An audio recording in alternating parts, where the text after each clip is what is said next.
एकैछिन सकिएको नि हेरौँ है एकदम रमाइलो भएको छ है चन्द्रु अब ठेकदारलाई काम मात्रै लगाएर हुँदैन पेमेन्ट एडभान्समा पनि दिनुपर्छ अब ठेकदारको पनि मजदुरलाई दिने सामान झार्ने अनेक व्यवहारहरू हुन सक्छ 10,000 जति चाहिँ एडभान्समा दिइहाल्छ दिन्छु नि एडभान्स पहिला काम पुरा सक्ने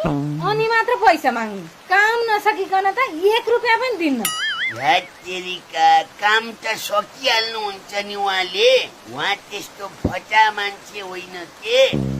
तर ठेकदारहरूको पनि समस्या हुन्छ हामीले बुझिदिनु पर्छ के म पनि उहाँ भुटानको लामी डाँडामा हुँदाखेरि ठेकदार थिएँ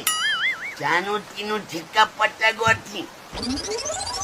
मजदुरलाई तिर्ने सामान झार्ने यताउता समस्या भइरहन्छ के ठेकदारहरूको मैले भनिसके काम नसकिकन त 1 रुपैयाँ पनि दिन्न पहिला काम सक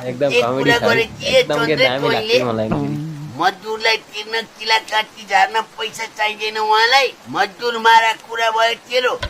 सामन्ती शोषकी जस्तो भाषण आयो तेरो यहाँ मैले भनिसके यो काम पुरा नभएसम्म 1 रुपैयाँ पनि दिन्न मैले